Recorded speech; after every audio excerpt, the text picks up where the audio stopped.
I'm going to focus on is Supta Virasana. It's a pose that can be difficult if you have problems with your knees or your hips, your groins, your lower back, if you're very tight in your quadriceps.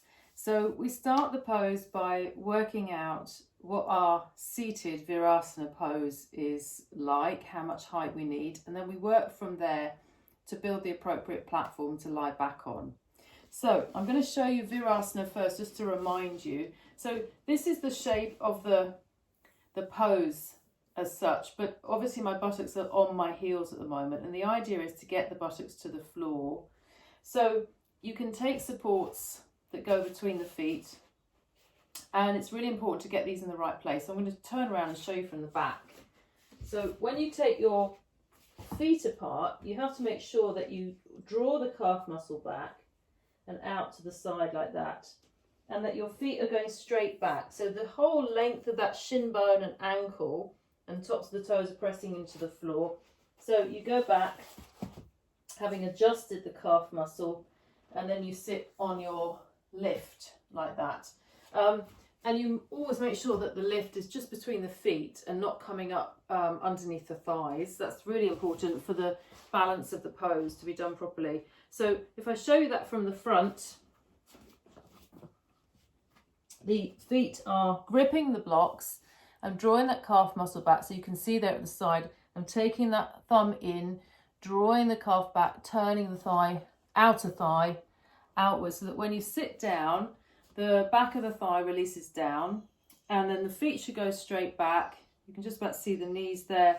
You can stretch your knees forward. So that's your Virasana pose, and you should be able to sit comfortably without any knee pain. If there is knee pain, it could be due to a lot of different reasons, and sometimes when the ankles are really tight as well, they don't touch the floor, that can often cause a lot of strain.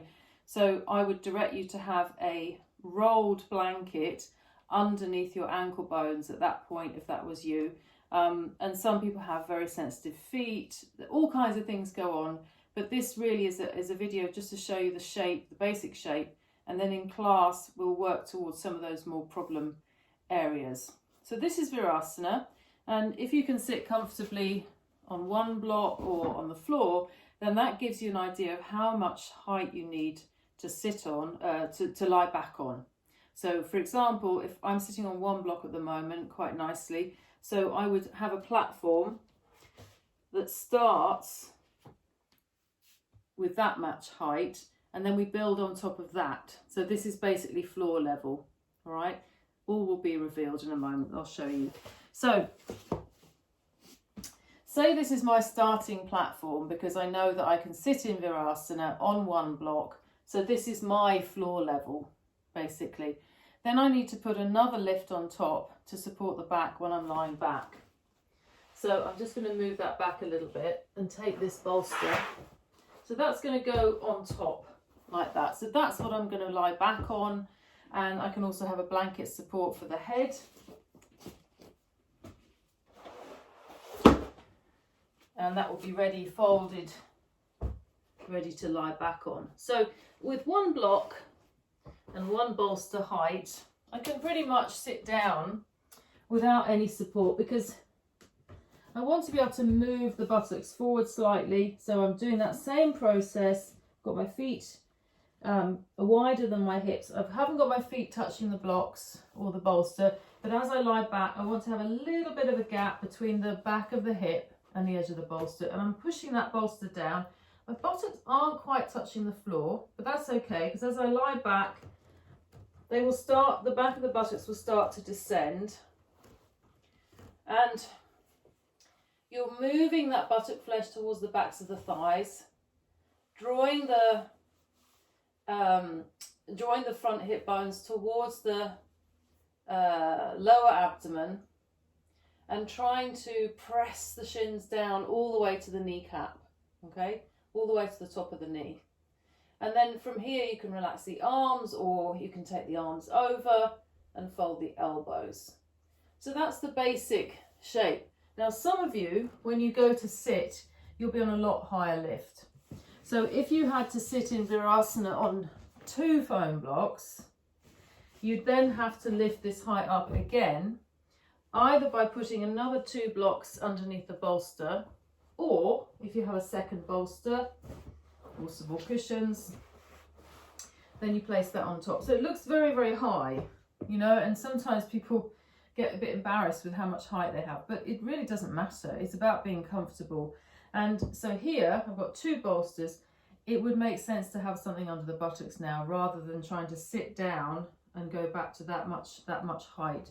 So I'm going to take one of my blocks here,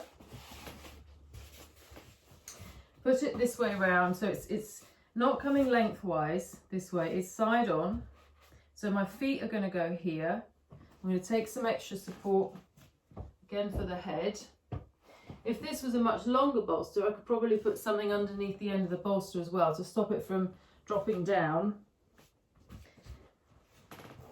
And again, as I sit, I kneel up, I draw that flesh back out to the side, only sitting on the block, not sitting on the bolster edge, but I'm going to draw that edge. And if you look, there's a little step there, and that allows the back to gradually go down.